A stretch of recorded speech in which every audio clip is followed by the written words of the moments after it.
Good afternoon. Welcome. Welcome to Open Dialogo, which is entitled Disabled Leadership tonight. I would like to introduce myself. My name is Stefania Di Paolo. I am white, in my 30s.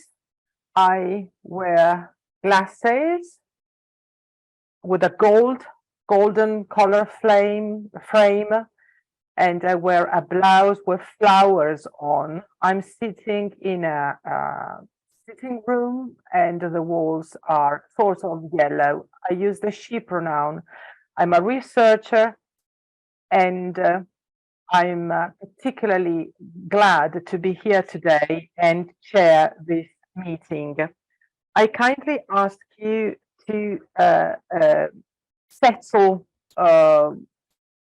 in, so to say, and I will provide you a number of housekeeping information before we begin. It is a webinar, so Zoom functions slightly differently. Everyone joining us as an audience won't be able to use their camera or microphone. Only the invited panelists will be able to do so.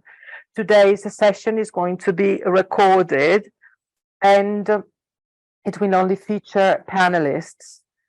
The recording will be made available later on the Stopgap Dance Company's YouTube channel. We have an interpreter, Claudia, who will simultaneously translate throughout the session.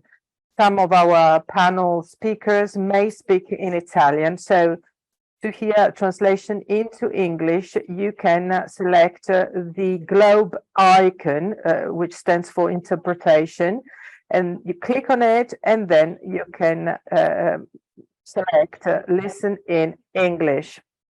If you wish to hear the Italian translation, please select the same icon, the globe, listen in, and then Italian. The interpreter will manually control the language channel that it is being used, so you do not need to switch. If you do not want to hear both the original audio and the language channel that you have chosen at the same time, click or unclick the original audio option to only hear your audio language channel. Tonight, we also have British and Italian Sign Language interpretation with Michael, Sonia, and Antonella.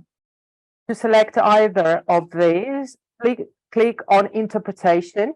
There is an interpretation icon, and the corresponding interpreter will appear. The interpreter should remain on your screen, but to pin an interpreter, you need to click on the three dots that appear as you hover over their video, and then you have to click pin. We also have live captions, both in Italian and English. For the Italian captions, please select the CC button at the bottom of the screen and choose Show Closed Captions. The English captions are available via the link that Monique posted in the chat. They will appear in a separate window in stream text. If you are unable to access the link in the chat, have a look at the chat, because we have included the link there, and it is also on the page of Eventbrite. You see the address there. It is bit.ly/od1 then -English-captions. As this is a webinar, we have a Q&A session as well, and you can use the function Q&A to write your questions. It is at the bottom of the screen, so you can use that Q&A chat to write your questions. If you prefer to ask a question using sign language or to speak your question, please contact Monique. So she will give you the possibility to use your video or microphone. If you find difficulties in setting up the interpretation or translation function, please send a message to Monique using the Q&A function, or send an email to monique@stopgapdance.com. We would also love for you to join in the wider social conversation this evening using social media. So use the hashtag /Open Dialogo and tag @StopGapDance and any of our panelists and their organizations. So I think that I said everything that needed to be said at the very beginning. Now, I would like to give the floor to the first speaker of today, who is Laura Jones, Artistic Co-Director at Stopgap Dance Company. You have the floor, Laura. Thank you very much. So to introduce myself, I'm Laura Jones. My pronouns are she, her. I'm co-artistic director of Stopgap Dance Company. I'm a white female with freckles, and the sun's been out, so the freckles are a little bit more pronounced. I've got brown, wavy hair that's pinned back at the sides. I'm wearing a light pink V-neck top with a kind of grey pinstripe, and I'm sat in my wheelchair in my lounge with the wallpaper behind is beige with kind of big silvery teal flowers.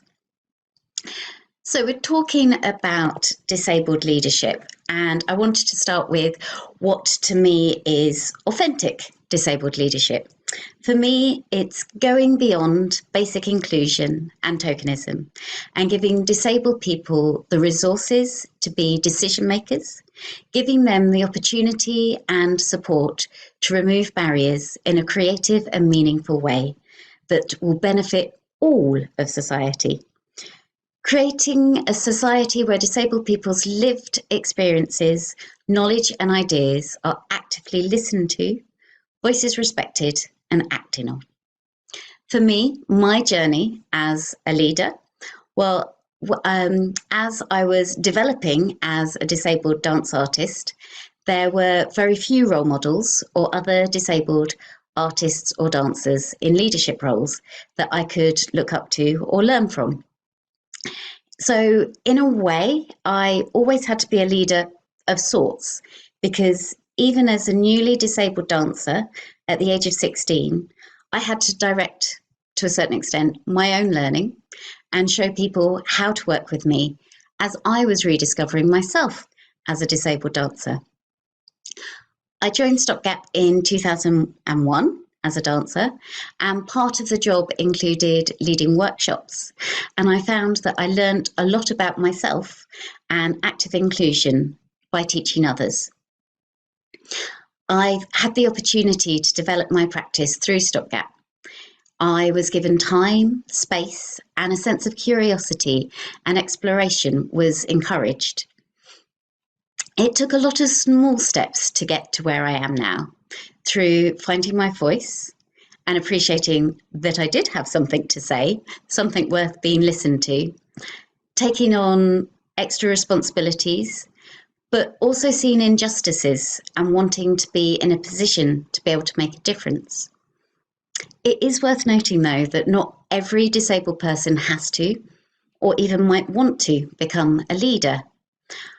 I know at times I've been a reluctant leader, and this may be in part because of the weight and responsibility of being a leader might be a bit daunting. That feeling of imposter syndrome, feeling like maybe it's not my place. Who am I to speak for others, and why would anyone listen to me? But also because as a disabled person, life can be exhausting, and sometimes you just have to choose your battles. But now I acknowledge my role as a leader, and in my current role, it has helped that I've been able to shape my role that I have, and I've been supported to fulfill it. A key part of my role as a leader is creating and developing opportunities for others, considering and working towards removing barriers for future disabled dancers. This is particularly important to me as I have experienced many barriers myself, and being in a leadership position enables me to reduce the impact these barriers have on others. This is often done through consulting with organisations, advocating for equity, and teaching others about inclusive practice and disability awareness. But why is this all important? Well, authentic disabled leadership is important because it addresses the historic imbalance and the discrimination disabled people have faced. There is great value in people's lived experience and what that brings to a setting. As disabled people, we've often had to push against barriers across society, and this can make you much more aware of the barriers that other people may face and the importance of working to ensure everyone has equitable access to opportunities. As with so many things, active inclusion and access considerations will actually benefit the wider society as a whole, not just disabled people that they were initially designed for. It's important to acknowledge as well the lack of disabled people in leadership and decision-making roles. It's a little bit of a chicken and egg situation. Which comes first?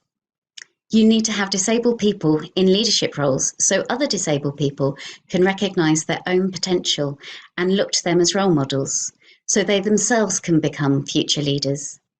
But without those initial leaders to look to, it's difficult for the shift of power balance.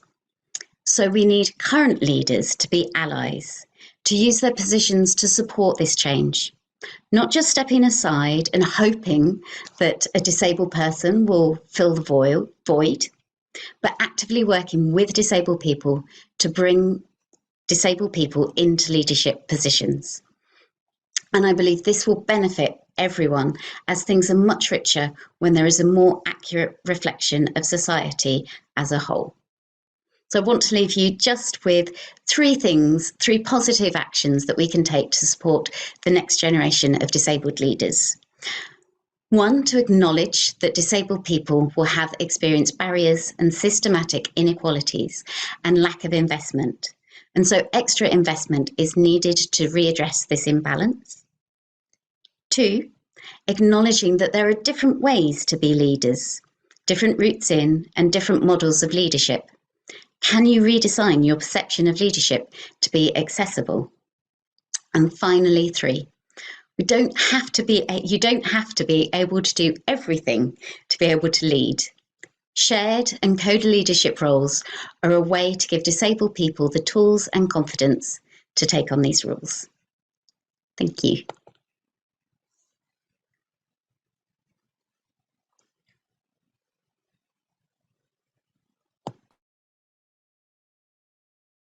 Thank you so much, Laura. This is Stefania speaking. Thank you for sharing your thoughts with us, because you have already given us fruitful thought. Thank you for that. So I would now continue the conversation, and then we will have we will open for questions at the end of the webinar. But before we do that, I would like to move on to the next speaker, who is Marina Cuollo, who comes from a different background. She is an independent journalist in Italy. So welcome, Marina. Good evening. Good evening to all of you. My name is Marina Cuollo. My pronoun is she. I would like to describe myself. I'm white, blonde. I have, let's say, short hair, blue eyes, and I wear thick-framed black glasses. So the frame is black, of course. I wear a pink t-shirt. I have a tracheotomy, and to speak, I use one hand to close the stoma. Right now, I'm sitting in a chair and I'm at my desk. The background is blurred.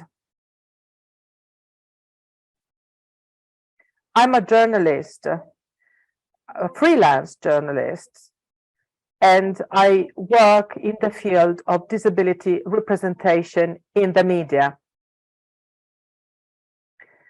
To me, disabled leadership is a very important topic. It is indeed an important part of my work. It is still difficult for me to define myself as a leader in my field, because you see, in the cultural field, especially so in Italy, it is very hard to see a disabled person as a leader in the artistic domain, in the artistic sector. Today, my work is mainly related to writing. I write essays, novels, and articles in various newspapers. And I'm often a speaker in panels discussing diversity and inclusion. Mainly, I work with stories, be them on paper or on the screen or in any other form. What is really important to me is that all those stories that otherwise never come to light are finally told. Because those who live in a disabled body are almost totally absent from both narratives and artistic work on multiple levels. So with my work, with my presence, I try to enhance, to emphasize this absence. Oftentimes, I find myself to be the only disabled person at work and also outside work. So I feel a very strong responsibility in this. I feel a very strong desire not to close a door behind me, but to try and leave it open for those who did not have or do not have my privileges. You see, when you are a disabled person, conquering space does not only depend on your capability and ability to do so, but also depends on the barriers and obstacles that you find. And this is wrong. It is also wrong for me to be the one feeling the responsibility to give and make space for disabled artists. It should be those in power who feel the responsibility and the need to fill those spaces. You see, my career is a bit strange. It is not typical, and that is also the reason why I feel it difficult or find it difficult to feel a leader. I have a scientific background. I'm a biologist and I have a PhD in proteomics. So these studies, my studies, are quite different from the work I do now. After a period of introspection,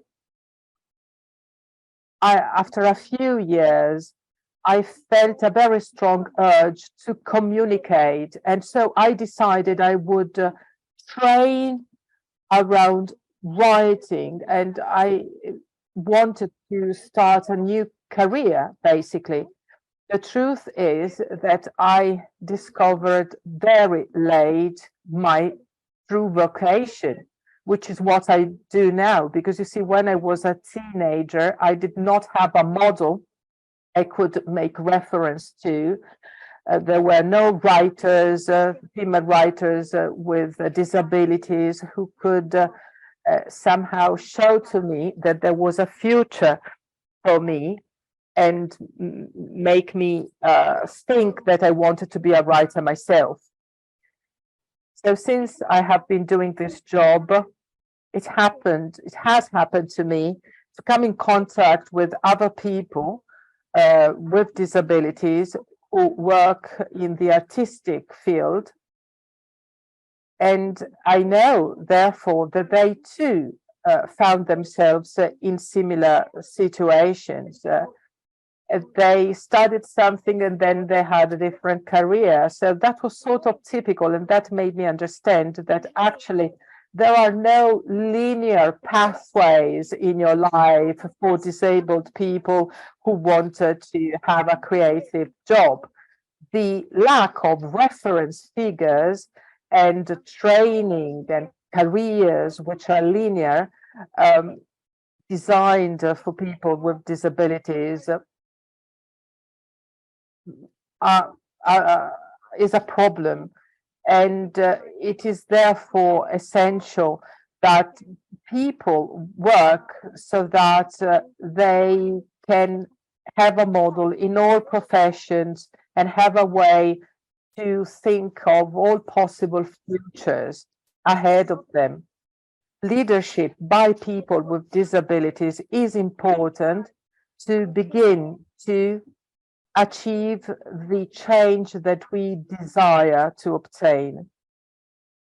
If the people with decision-making and power roles invariably are people who have no idea what it means to live with a disabled body, they will always make decisions that only favor the able-bodied.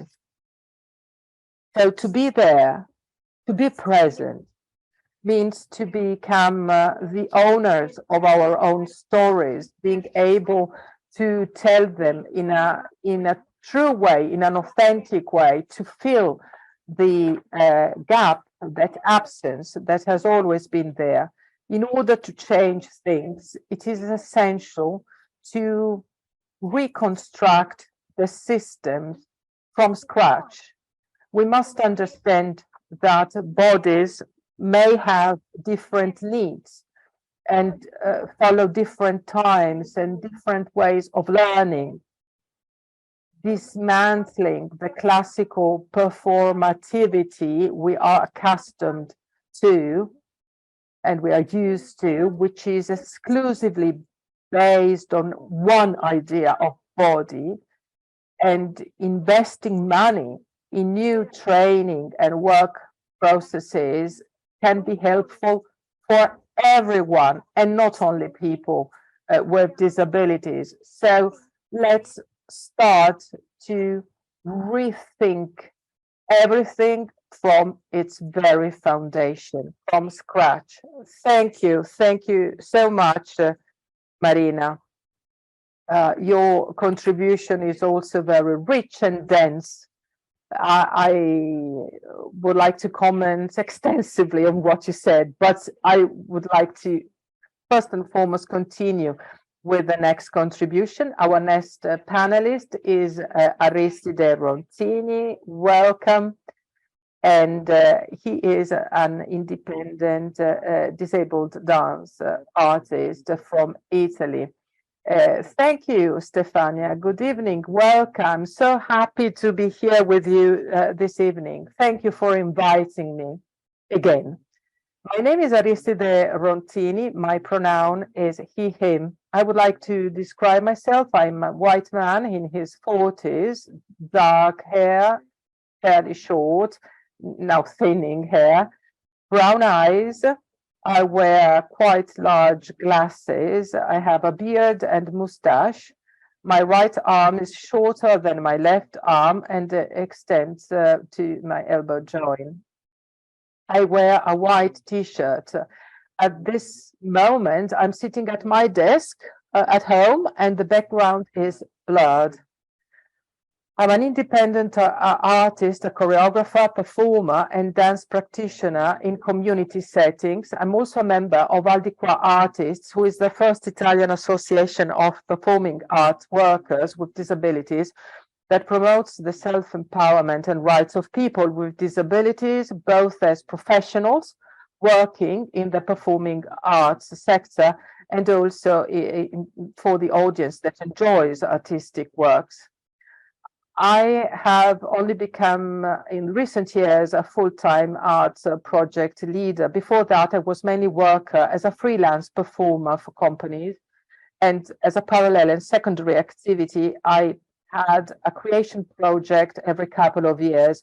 It was important for me to follow a gradual pathway to become a leader, because I observed professionals I worked with and I learned from them. It was artists who were more aware of the dynamics of the system, more experienced also leading groups and in creative processes. And it was rare to find leaders with a disability. At the same time, I was able to measure myself to work and manage my own responsibility for projects. So being a leader is still a role that I'm learning about, and I'm learning how to manage that. It is difficult for me still to define myself a leader, also because I did not have models actually I could draw upon. I had no specific training to become a choreographer, but I attended an academy, and focusing on my artistic vision and developing my practice is a journey. It is a journey that is still going on. It is still in progress. It has been nourished and fed by the relationship with other artists. Working with them helped me question what I did and find out about differences and also similar attitudes. I think that you take responsibility as an artist only when you also recognize your own solitude. If you understand that you understand that there is always a difference, that helps you, and that is something that you have to do for yourself. Recognizing and accepting this means relying on your own sensitivity, on your history, body, and intuition. It means placing them at the center and becoming the very epicenter of that creative action and phenomenon that spreads then to others and the environment around you, the environment in which you work. Of course, you never stop being porous to the environment. You continue listening to others, but you must also be able to count on your own flow of energy to give value to your vision. I feel that as a person with disability, this energy is often inhibited by the gaze of the community, of the society, who looks at my body and assesses it as wrong, lacking, inadequate compared to able-bodied people. So having people with disabilities as leaders is very important, because it means having examples that enable people with disabilities to imagine a future in which they also can be leaders. It means giving power to and a voice and point of view within the community that can spread a more respectful and realistic also view of people with disabilities. This really means empowering change at work and offering space to people with disabilities. This probably also means that you this way can rethink the prevailing leadership models which do exist. Leadership with disabilities, however, needs to be supported as a pathway for it to take root. The problem is that there are very few accessible training opportunities to develop the necessary skills. There are still very few opportunities to make experience in this field and develop one's career. There is still too little flexibility in welcoming, accommodating the needs of disabled people. And I'm talking about space, time, and also learning needs of people with disabilities. As with so many people without disabilities, it is not so that everybody wants to be a leader. However, we must say it loud and clear that there is an imbalance of opportunities and possibilities gaining access to the role of a leader for the two groups, disabled and able-bodied. Now, I must say in the end that I'm an independent artist. Often artists associated with companies. Most of us do not receive stable financial support for production and research. And this goes for Italy, perhaps also for other countries. And this also applies in Italy to many other colleagues without disabilities. So we do everything. We freelancers are artists, managers, promoters of our own work. And oftentimes we have a burnout problem, even though people hardly talk about it because they are ashamed of it, as if it were a shame that you cannot overwork. Well, with people with for people with disabilities, this is even more difficult due to the fact that we have to fight discrimination, and we also work as activists. The work as activists is very important, and yet it is also very demanding, also from an emotional viewpoint, and this increases the risk of burnout. I do not experience severe physical barriers in my life, but there are cultural barriers that I see and that I experience, and that is stressful enough for me. Can you imagine the burden of responsibility and emotional effort we had to put into pursuing our own career in this type of situation? Struggle, a fight is an emotional situation, and it is exhausting in the long run. So we need advocacy work. We need to be protagonists in that, but we really need for the system as a whole to change, because our voices are there. We try and make ourselves heard. There are no more excuses. There is a collective responsibility. So this is what I really think. Thank you very much. Thank you. Thank you, Aristide. And thank you for sharing so much with us. Thank you for putting so much into the conversation. I'm sure that in the audience, there are questions already to you and to the other panelists, and we will take questions towards the end of the webinar. Now, we have a last contribution before we open for questions. And we have DJ Hassan and Sarah Archdeacon from the Corali company. So please join us in the conversation. Thank you so much for being with us. Thank you very much for having us here. Right, I'll kickstart. I'll get to introduce myself. Thank you so much, everybody. Here we go. My name is Hassan, but I like to be known as DJ. Yes, my pronouns, okay, are he, him, and they. I am a social artistic director for Corali Dance Company. I've got curly black hair, light brown eyes, no, light brown skin, and always smiling. And I'm in my mid-30s, okay? And I am wearing a very light pink shirt. And I'm in the Corali office today. And at the back of me is a brick wall bit behind me. There you go.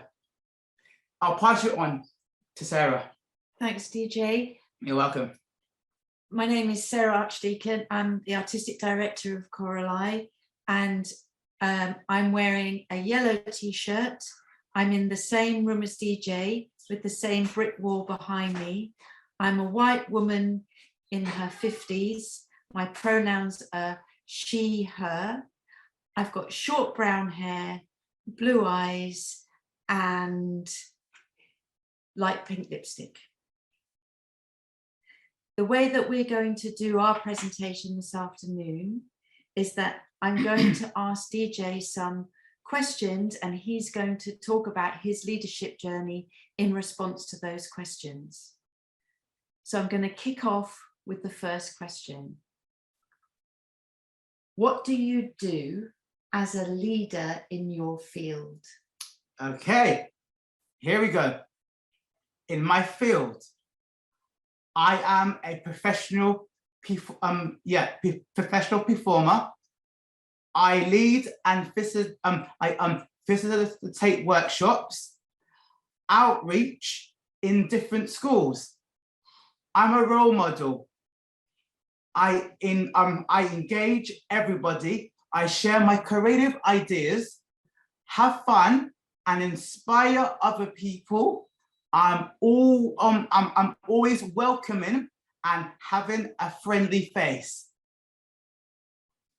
Brilliant, thank you. You're welcome. And now I'd like to ask, what was your journey to becoming a leader? Okay, here's a little bit more depth.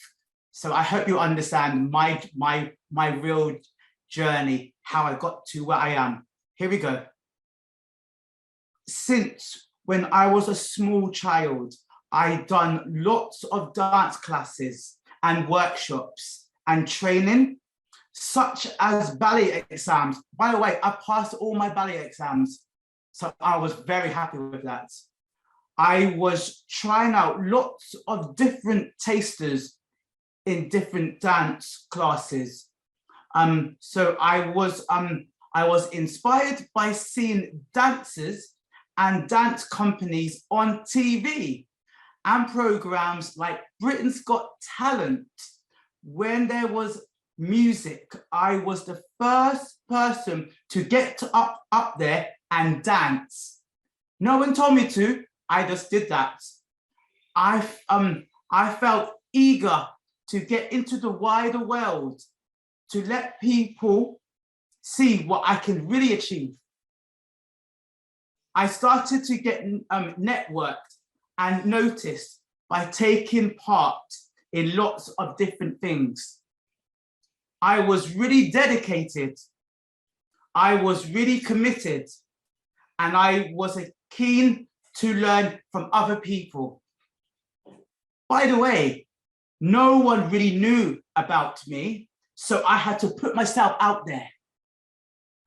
I did a Silver Arts Award with Corali, and I worked with John T.D., New Adventurers, and Wayne McGregor.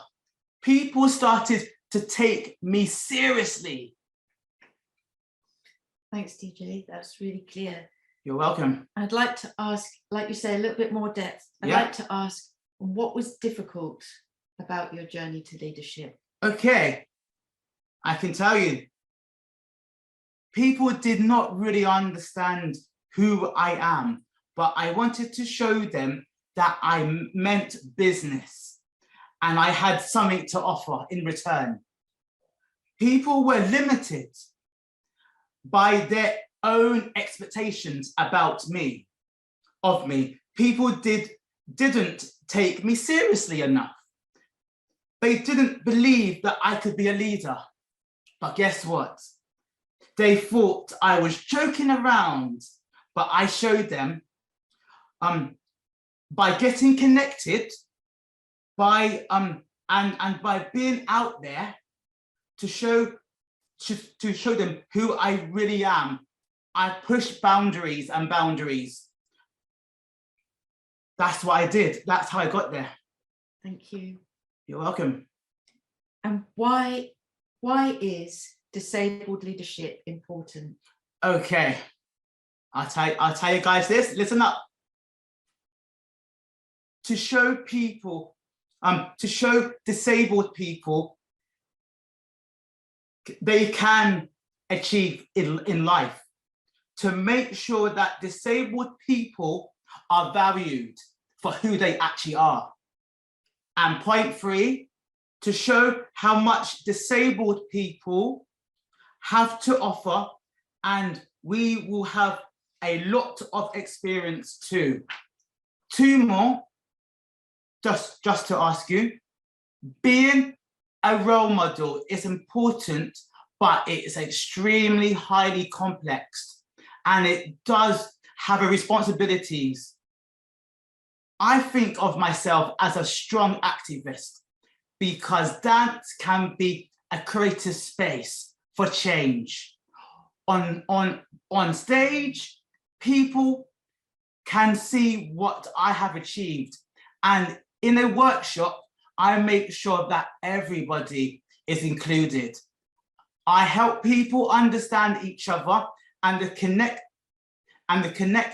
people together. That is the future. Thank you so much. Thank you. Between me and Sarah and the whole wide world. Thank you.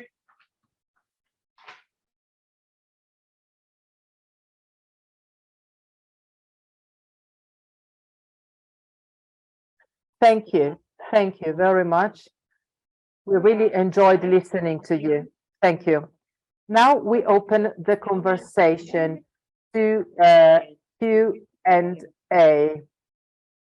So those following us can use the Q&A to write their questions. You can write either in English or in Italian, and we will then take questions. I will read it now.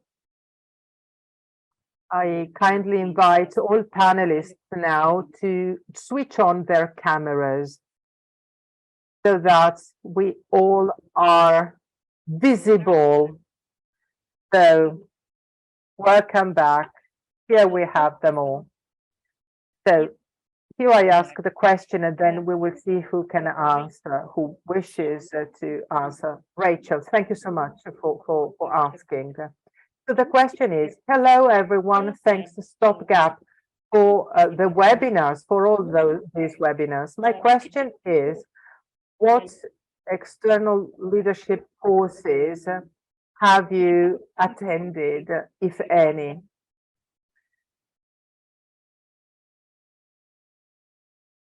So other courses, what about opportunities that you would pinpoint and that you would suggest? Have there been any courses in which you had positive good access conditions? Do you think that they offer good quality? Which ones would you recommend? Rachel is interested both in the artistic leadership aspect and in the art management and arts and cultural leadership. So it is a broad sector. She also writes, I know that these courses are rare. Oftentimes they are not accessible, especially for neurodivergent people. So my question, writes Rachel, is, have you attended courses of this kind?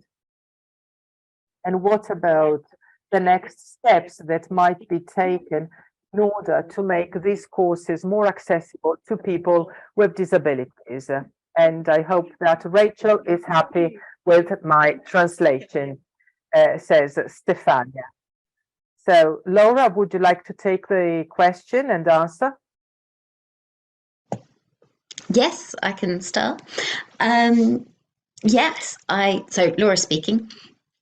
I have been on I've had a few opportunities, or I've managed to find a few opportunities. I had a mentoring scheme, and actually with that scheme, I was paired with a disabled leader. So that definitely helped to be able to speak to someone who had experience of leadership, but also experience of leading as a disabled person. I've also been on the Cuollo leadership program.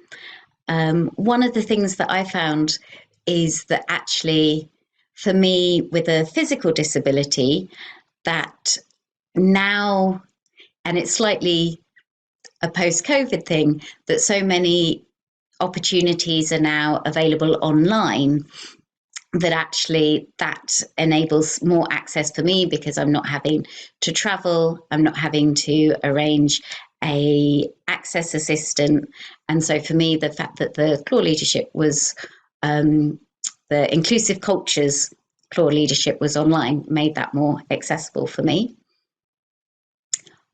Also, to add that I'm aware that there are programs that are in development. So at Stopgap, we are currently developing and designing a leadership program specifically for disabled leaders, and but it will be very bespoke, and so quite a small cohort in order to give them the bespoke development and support that they need. So it's still in development. So keep an eye out on our newsletters and on our website for more information.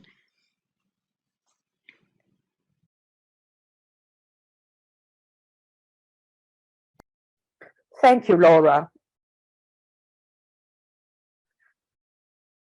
Is it so that the other panelists wish to give an answer to Rachel? I don't know if that is the case. So if you wish to do so, please switch on your microphone.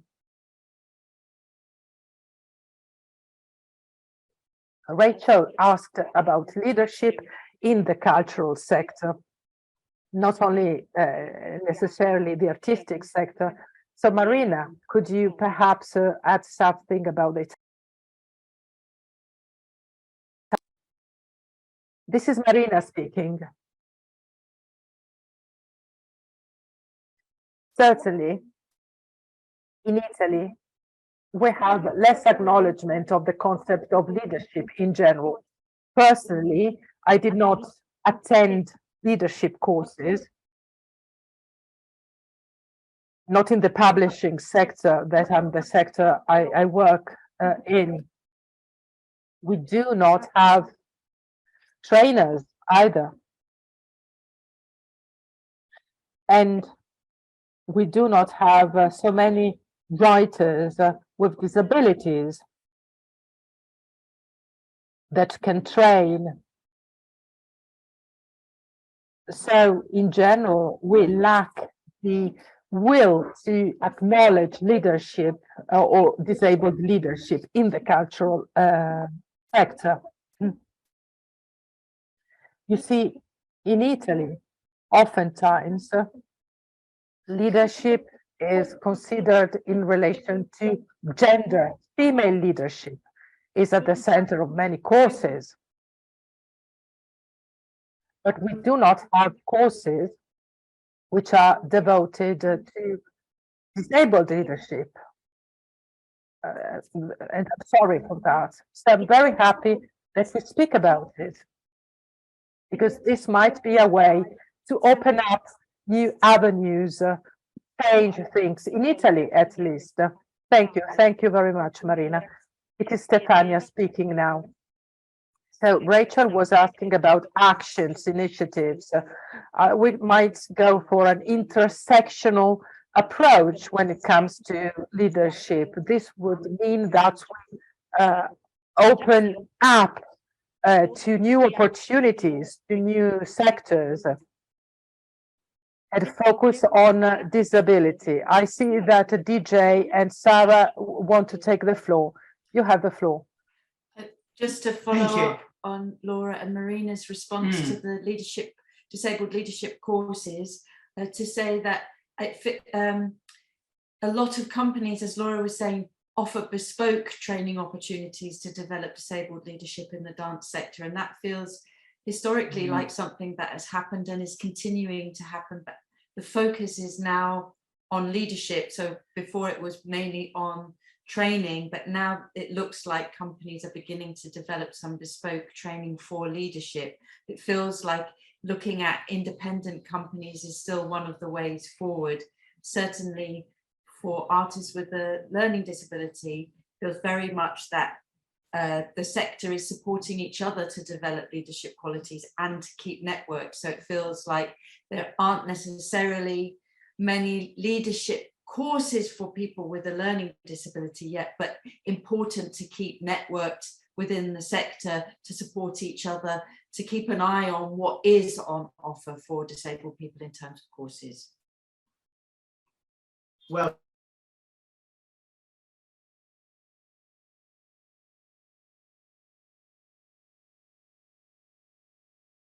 Thank you, Sarah and DJ. Thank you.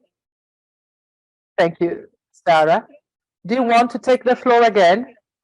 Well, there you were highlighting the fact that it was Sarah who took the floor. So thank you to Sarah, and thank you, DJ, for saying that it was Sarah speaking. So now I would like to move on to the next question, who is coming from Brian from Frontline Dance. He writes, thank you to all the speakers, panels, and the question is, possibly it has already been answered, but anyway, the question is, do you think that disabled people have to work harder to reach leadership levels compared to non-disabled people?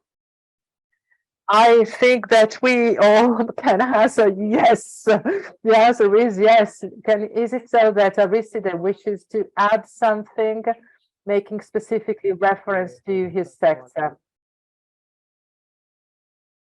Well, leadership as a word is something that exists.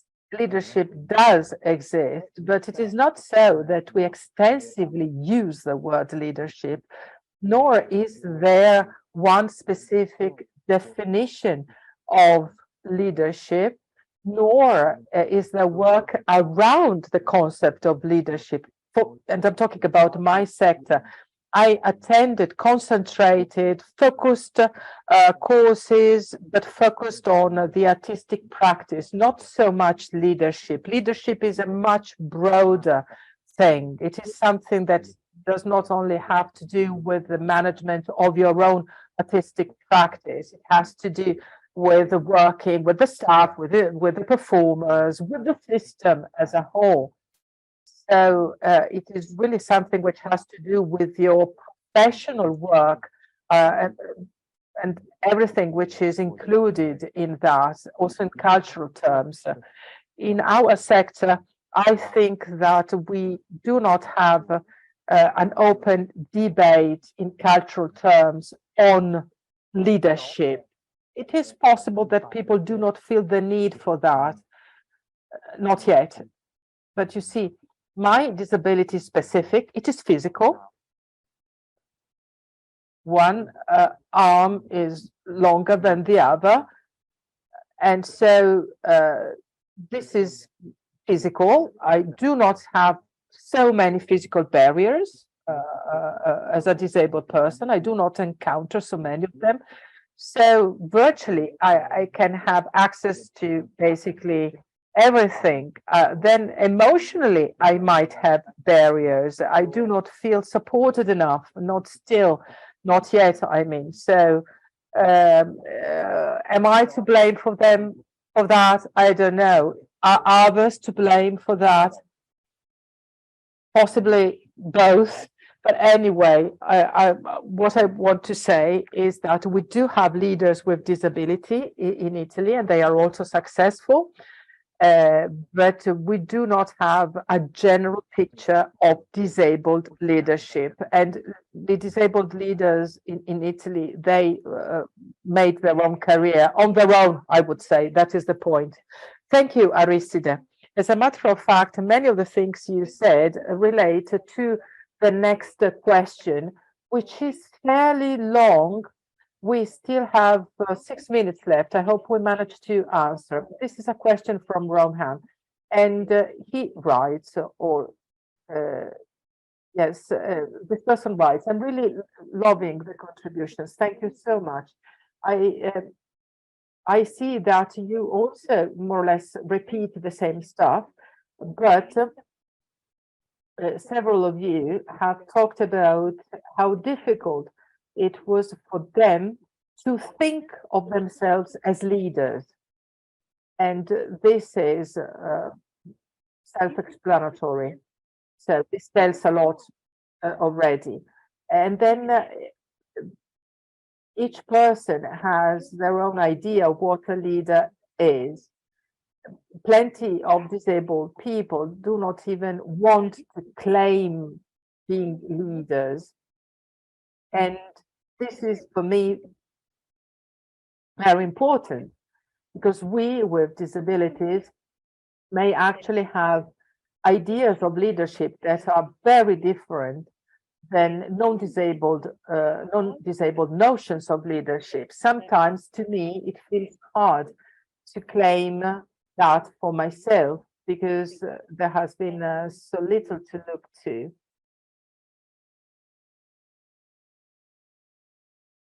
So the point is that we do not have so many models.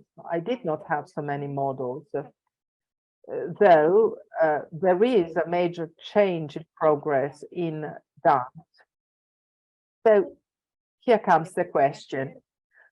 In your careers, have you been able to work with predominantly non-disabled companies or organizations?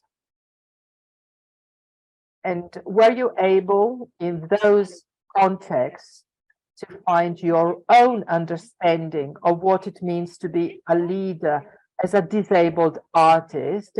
Was your version of leadership supported by these contexts? And it is also asked whether you had the opportunity of gaining access to resources directly or not, or through organizations and so on and so forth. So who is going to answer this question? It is a very complex, a very long question, and thank you for this question because it has really given so many inputs. DJ, you have. Yeah, I think that I can answer that in my own way, because what you answered, let me tell you, okay, wow, I'm sort of like overwhelmed. I've got so many different angles. The way that I'll try and be direct. Okay, yeah, I've been approached all different people and they're mainstream, but guess what? I fit myself right in the middle. I've been on a roller coaster ride, but I've been gaining the interest, the understanding, the connections, the teamwork, the effortness that everyone's go through. And I really understand, and I'm breaking the barriers. I am just like, I don't really understand. Everyone is in the classes. Everyone is unique in their own separate ways. We break the mold. I know that I do very well. I'm a very incredible out there. Whatever happens, we have to enjoy ourselves the best as what we can ever bring. Is that okay? I hope. I sometimes ramble on, and I sometimes do not meet the answers, but it's just me. That's how my brain works. I'm very academic. I'm streetwise. Whatever happens, I just go with it. That's what I do.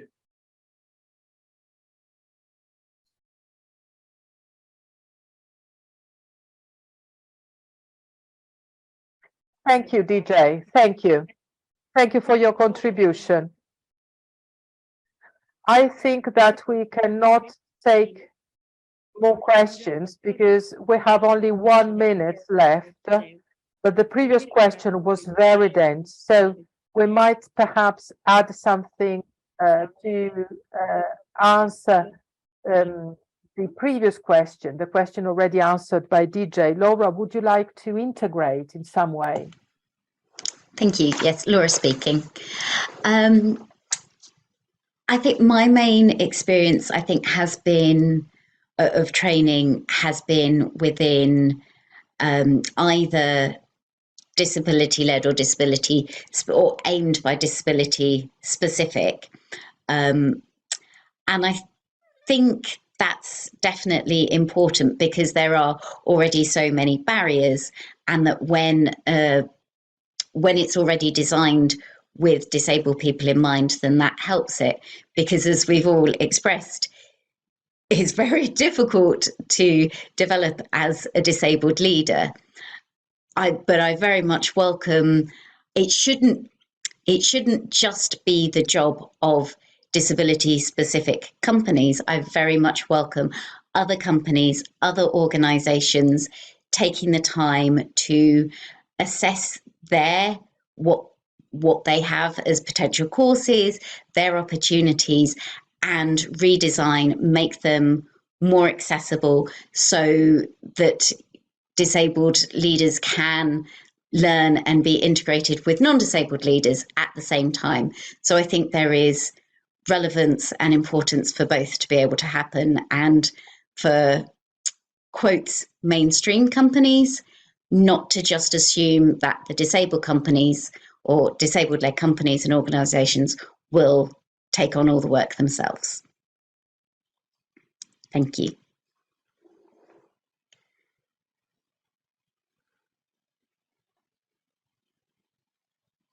Thank you, Laura. We have used the time that we had for today.